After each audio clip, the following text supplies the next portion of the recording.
Bonsoir et bienvenue dans cette vidéo. Alors aujourd'hui, nous allons parler de la moyenne mobile. Dans une des vidéos passées, je disais que la moyenne mobile est utilisée ou peut être utilisée de diverses manières. D'abord, on avait vite fait le choix sur la moyenne mobile exponentielle.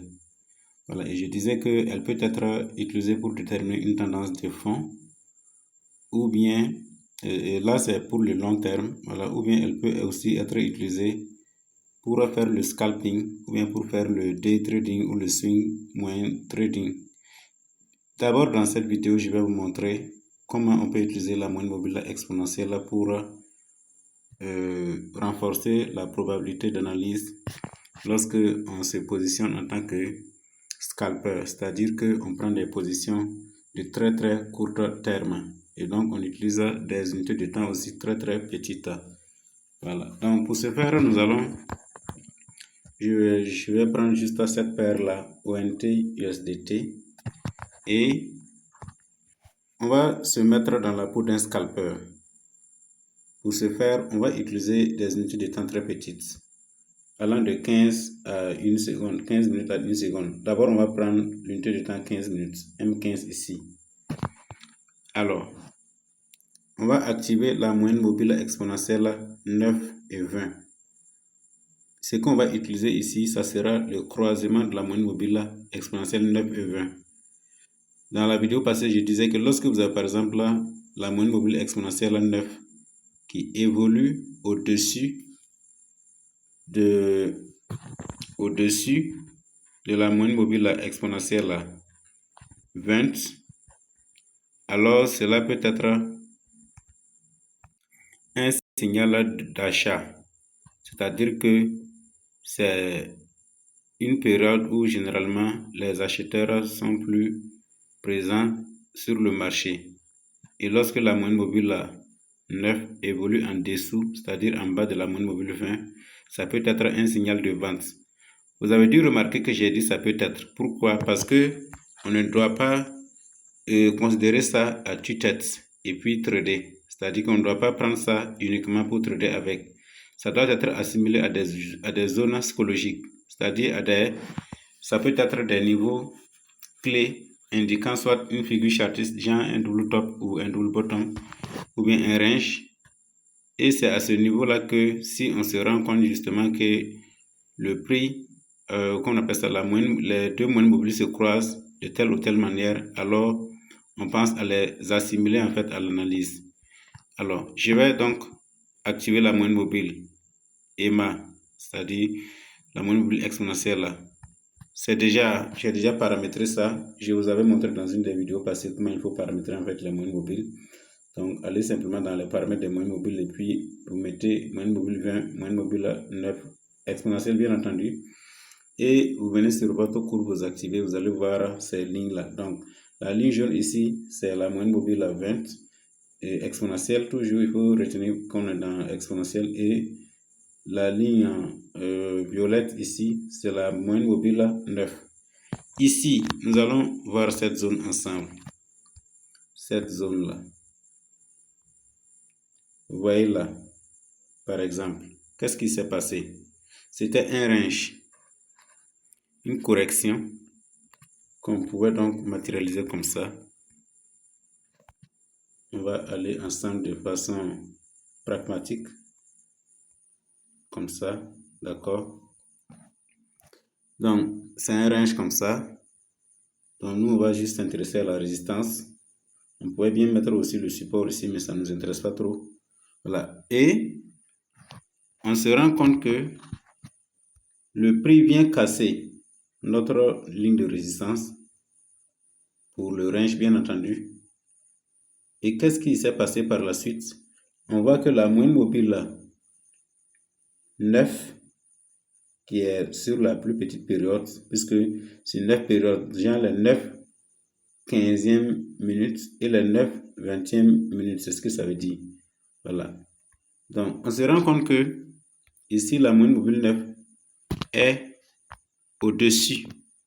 Vous voyez, elle est cette ligne violette là c'est elle qui représente la moyenne mobile 9. Et elle est sur la moyenne mobile 20 ici, qui est matérialisée par la ligne jaune là. Est-ce que vous voyez? Donc la ligne violette, elle, au-dessus de la ligne jaune. Donc le croisement a eu lieu pile poil lorsque, je vais bien zoomer, voilà, pile poil lorsque par exemple le prix, voici la cassure du prix. Je vais diminuer un peu la taille de mon instrument. Ici, cette bougie-là, cette bougie, je vais même changer de couleur parce que cette couleur ne... Voilà, cette bougie rouge-là, c'est avec elle que la cassure a eu lieu. Donc, elle a clôturé au-dessus de notre résistance qu'on a tracée. Et c'est à ce niveau également que, si vous regardez bien, c'est à ce niveau que le croisement également a eu lieu. Et quand le croisement a eu lieu, c'est la moyenne mobile 9 qui évolue maintenant au-dessus de la moyenne mobile 20. Donc, il y a deux éléments ici qui nous donnent la probabilité que le prix va évoluer à la hausse. Cassure de la ligne de résistance de range ou bien de la correction, plus l'évolution de la moyenne mobile 9 au-dessus de la moyenne mobile 20. Voilà comment on peut combiner en fait deux éléments, voilà, pour trader la moyenne mobile dans le scalping. Et comme je l'ai dit, le scalping, c'est juste une position qui ne dure pas. Voilà, ça peut être pour quelques minutes.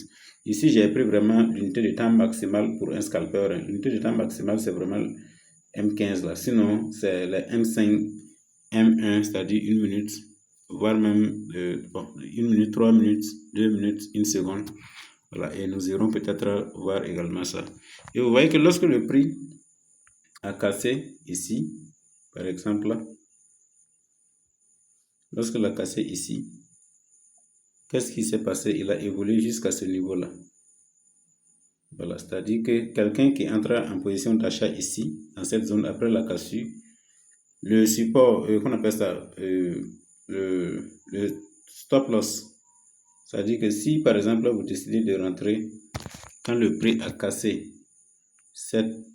notre résistance du range, donc cette bougie-là, la bougie rouge qu'on voit ici, donc le prix a cassé par le haut, vous pourrez donc venir placer votre stop loss juste en bas ici, juste en bas de la bougie rouge et en bas aussi en fait de croisement, voilà, des moyennes mobiles. Et vous voyez que depuis lors, le prix n'est plus revenu à ce niveau-là, qui était le niveau presque le plus bas en fait. Voilà. Parce qu'il y a un niveau plus bas ici, donc là que j'ai dit presque, mais c'est ce niveau-là qui nous intéresse.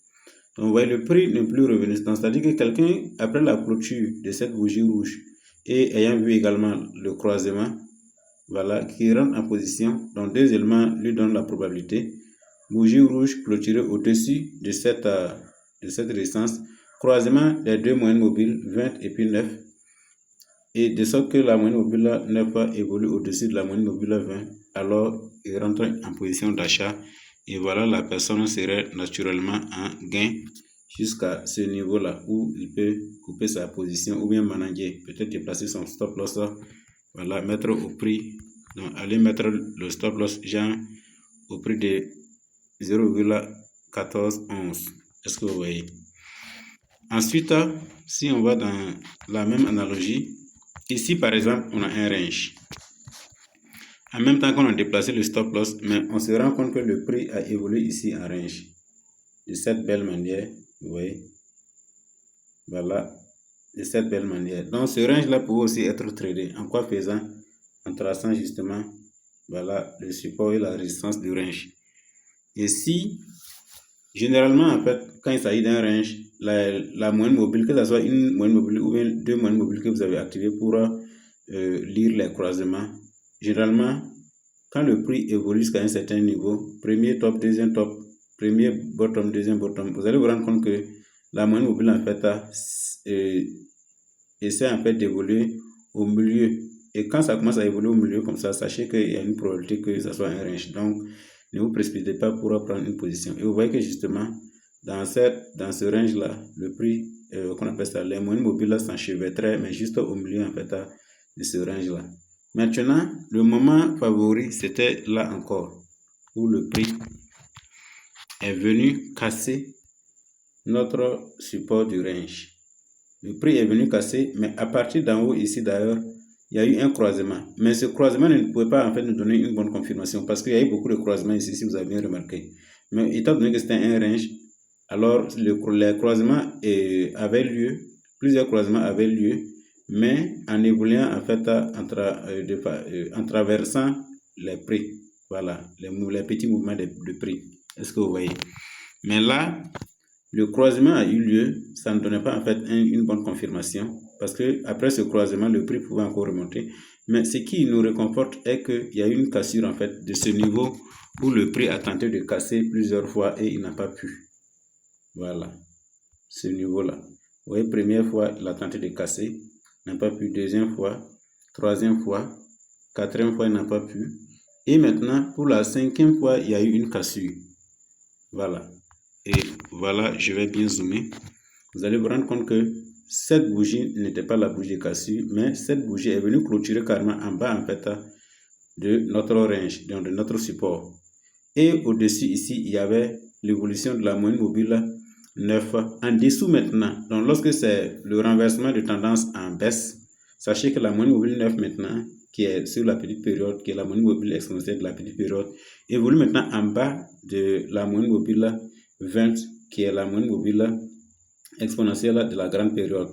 Voilà, donc cette, qu'on appelle ça, cette configuration, ce croisement des deux moyennes mobiles en haut ici, qui nous était moins probable, mais au moins elle est venue, ce croisement est venu se confirmer ici avec cette cassure-là.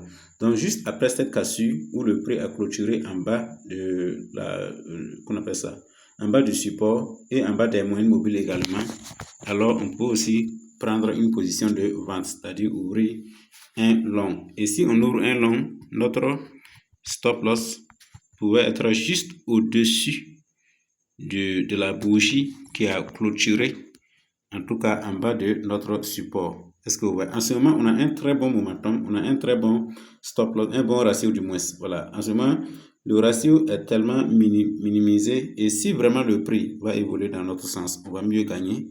Mais si le prix remonte et touche notre stop loss, on va perdre, mais on va vraiment pas perdre beaucoup parce que si vous regardez bien, je peux prendre l'instrument du prix. Voilà. Si vous regardez bien, le prix de clôture de cette bougie, c'était à quel niveau? Je vais, voilà, comme ça va représenter donc le prix le niveau de clôture, le niveau de fermeture, c'est 0,1404.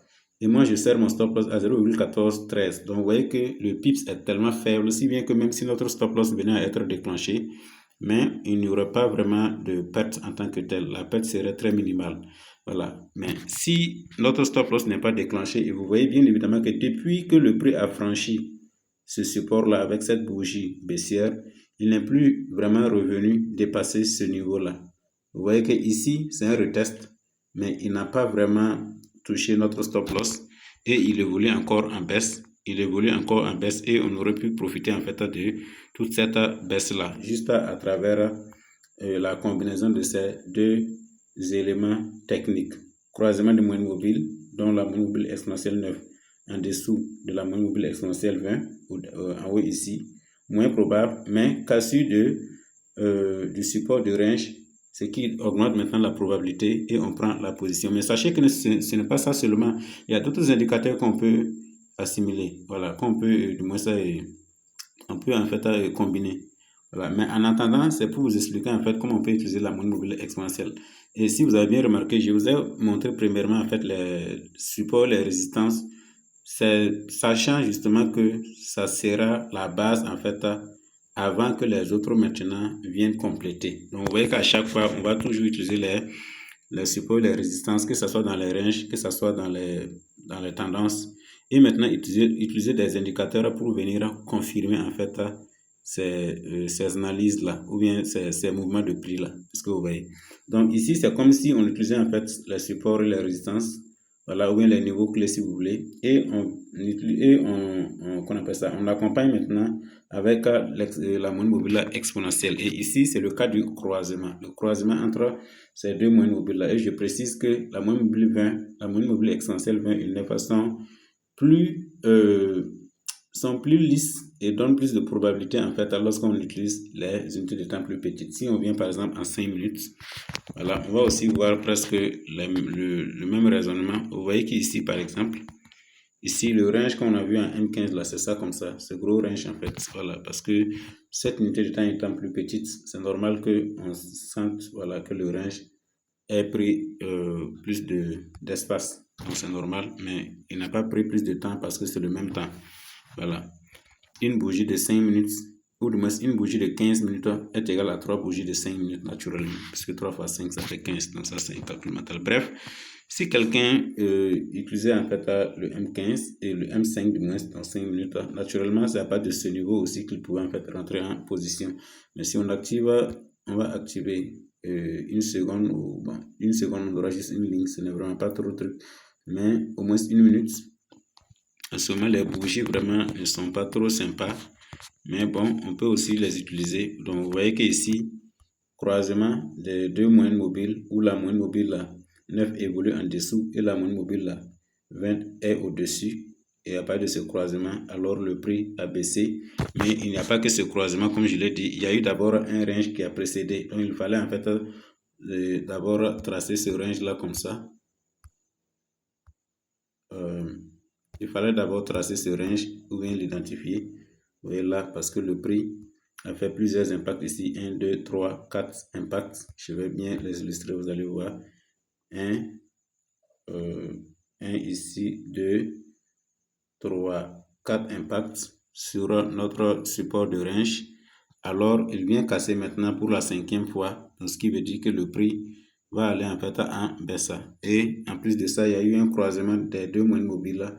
Donc probablement le prix nous donne en tout cas une bonne opportunité ici et on pourrait donc voilà, entrer en position de vente. Sauf que on aurait en fait un take profit, voilà, pas trop loin. Donc puisque à partir si on rentre en position, ce ne peut vraiment pas au niveau de ce croisement parce que ce croisement ne nous confirme pas, ça peut aussi être un croisement, mais le range pouvait se poursuivre parce que dans ce range, on voit bien des croisements qui ont eu lieu, mais le prix n'avait pas vraiment retourné. Voilà, mais c'est à partir de ce moment où le prix a fait ce croisement et que la cassure voilà, qu'on appelle ça, de notre ligne de support a été confirmée. Le support de notre range a été confirmé que vraiment cela voilà, a laissé voir la baisse bien clairement. Donc, c'est-à-dire que tout au plus, c'est à partir de cette bougie baissière-là qui a confirmé la cassure du support de notre range, plus maintenant ce croisement ici, c'est ces deux éléments combinés qu'on pouvait en fait trader. Voilà. Et donc, prendre une position de vente ici. Et vous voyez qu'à partir de là, on allait serrer notre stop loss juste ici, juste au-dessus. Ne cherchez pas vraiment à éloigner votre stop loss sous prétexte que voilà le prix, sous prétexte d'avoir raison ou bien sous prétexte d'éviter en fait les mouvements correctionnels du prix. Non, ne forcez pas le marché. Ayez toujours un bon ratio avec un stop loss vraiment bien serré. Il suffit d'avoir en fait un plan ou une stratégie simple, claire et vous allez trader sans problème. Vous pouvez même, votre stop loss peut être déclenché à plusieurs reprises, voilà, sur 2, 3, 4 trades d'affilée. Mais cela ne va pas trop consommer en fait votre capital. C'est mieux que de mettre un stop loss très éloigné dans la peur que le prix ne le déclenche pas. Mais sachez que vous n'avez pas en fait le monopole du marché. Vous pouvez mettre un stop loss éloigné, donc avec un gros pips, et votre stop loss soit déclenché toujours par le prix. En ce moment, ça va très vous coûter parce que non seulement ça va bouffer votre capital, vous n'avez pas eu de gain. Et si ça s'enchaîne 2, 3 fois, sachez que si vous êtes d'un petit capital, alors votre capital là sera ruiné naturellement. Par contre, si vous utilisez vraiment une stratégie simple comme ça vous permet en fait d'avoir un un niveau de ratio très important dans la mesure où la perte en fait ne bouffe pas trop votre stop loss et donc vous pouvez écoper 2, 3, 4 d'affilée, voilà, sans vraiment que votre stop loss ne soit bouffé. Est-ce que vous voyez? Par contre, au cas où en fait votre trade gagne et est gagnant, vous voyez que par exemple, quelqu'un qui sert son stop loss ici, d'accord? Je vais m'excuser. Voilà, quelqu'un qui sert son stop loss ici, d'accord? et qui gagne jusqu'à cette proportion. Imaginez un peu si par exemple, on va prendre imaginez si la personne a pu couper sa position ici. Vous voyez à tel point en fait, cette distance représente presque 3-5 fois cette petite distance parce qu'il est entré en position ici. Donc de là à là, ça représente en tout cas une petite partie par rapport de là à là. Est-ce que vous voyez? S'il coupe la position ici. Et donc, en ce moment, un seul trait même peut venir peut-être, voilà, comme on appelle ça, peut venir compléter ou bien rembourser en tout cas les trous que vous avez creusés, même si c'était de façon d'affilée dans le passé. Voilà. Donc, raison pour laquelle il est très important en fait d'avoir un stop loss bien serré, mais justement sur la base d'une stratégie simple, voilà, pas vraiment compliquée. Et ouais, c'est ce que je vous ai montré ici comme ça. Là aussi, c'était un peu la même chose. Là aussi, on pouvait donc trader voilà, cette partie, mais ça serait un peu plus risqué. De toutes les façons, si on tradait ici, naturellement, c'est à partir de là qu'on allait tracer dans notre ligne de coup, voilà, avec cette correction ou cette figure chartiste qui est comme un triple bottom, premier, deuxième, troisième. Enfin, il y a un triple top, oui, pas un triple bottom, un triple top. Et donc, on trace notre ligne ici. S'il y a cassure, on rentre en position. Mais sauf que là, on avait plus de chances d'être liquide ou du moins d'être que notre stop loss soit touché parce que là, le prix a fait un faux signal ici pour ramasser le stop loss et continuer en fait. Donc, sachez qu'en trading aussi, c'est comme ça. Bref, vous avez compris la logique, ce n'est vraiment pas compliqué. C'est d'utiliser premièrement en fait des niveaux clés, genre des tendances, qu'on a des résistances ou des supports, que ce soit pour les ranges ou bien que ce soit pour des tendances un peu, voilà, qui ont évolué pendant un long temps. Et s'il y a cassure en tout cas de ces zones clés-là, combiné maintenant à une combinaison, qu'on appelle ça, combiné à un croisement en fait des deux moyennes mobiles, alors vous pouvez donc penser que votre analyse est plus probable. Et comme je l'ai dit, il y a bien d'autres éléments. Il y a le volume, il y a le RSI qu'on pourrait donc utiliser aussi pour ajouter afin d'agrémenter au mieux, en fait, de nous donner plus de probabilité. Donc, c'est au fur et à mesure qu'on va voir tous ces éléments et puis donc voilà, les utiliser de façon combinée. Mais sachez que quelqu'un peut se donner en fait pour stratégie, voilà, simple comme ce qu'on vient de voir. Il utilise juste des zones clés avec le croisement en fait, des moyennes mobiles là, et des moyennes exponentielles, des moyennes mobiles exponentielles 20 et 9, et il ne traite que uniquement ça. Voilà, il peut faire des pertes d'affilée, mais quand il gagne, ça peut venir compenser et lui donner toujours une marge bénéficiaire en fait. Et c'est ça le trading. Voilà, le trading, ce n'est pas de ne pas perdre, mais c'est de savoir en fait à perdre et même d'être conscient de sa perte. Voilà, et de savoir pourquoi on a perdu et ensuite voilà, ensuite renforcer sa probabilité avec la leçon qu'on a apprise à travers cette perte et ainsi de suite. Voilà.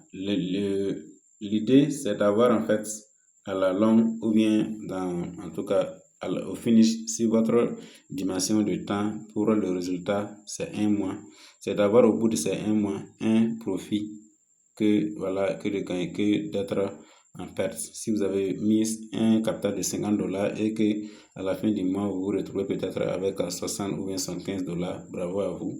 Mais ce serait vraiment pas intéressant de se retrouver peut-être avec 45 ou bien $30. En ce moment, ce n'est pas intéressant. Ça peut arriver, mais vous ne devez pas aussi vous décourager suite à ça. Il faudra juste revoir votre plan, votre stratégie et puis continuer toujours voilà, à vous entraîner. Sachez que surtout quand on est au début, le capital que vous injectez, c'est vraiment pour se former. Voilà, ne comptez pas sur ça pour peut-être payer vos loyers ou bien pour payer vos factures. C'est pour vraiment se former, c'est pour apprendre des trades au fur et à mesure. Mais l'essentiel, surtout, c'est de respecter en fait sa stratégie jusqu'à un bout de temps. Ça peut être 1 mois, 2 mois, 3 mois, 6 mois maxi et minimum. Et en ce moment, voilà, si la stratégie n'a pas marché, on peut donc se rendre compte de l'évidence et puis changer peut-être de stratégie. Et ça dépend aussi souvent des paires, hein, les paires que vous choisissez. Sachez qu'il y a souvent certaines paires en fait là, qui ont une volatilité de telle sorte que, en tout cas, la stratégie que vous utilisez là n'est pas convenable. Et donc, il faudra aussi, c'est par expérience, en revoyant en tout cas, ou du moins en appliquant votre stratégie sur peut-être 2, 3, 4 paires que vous allez peut-être choisir la paire qui convient mieux avec votre stratégie et donc l'utiliser. Et à tout moment même, une paire peut être convenable, ou une stratégie peut convenir à une paire de monnaies donnée et peut-être dans une autre année ou dans une autre période, alors la paire change peut-être de mouvement s'il y a beaucoup de liquidité ou s'il y a moins de volatilité, donc la paire peut ne plus être favorable face à votre stratégie et c'est à vous en fait de le savoir suite à votre plan de trading, suite à votre journal de trading que vous allez checker chaque fois. De toute façon, tout ça on verra. Ok, merci bien pour cette vidéo. Merci d'avoir regardé cette vidéo. Comme je l'ai dit, c'est une formation de long terme et il faudra donc souvent réviser pour mieux comprendre tout ce qu'on a eu à dire du début jusqu'à la fin. Merci.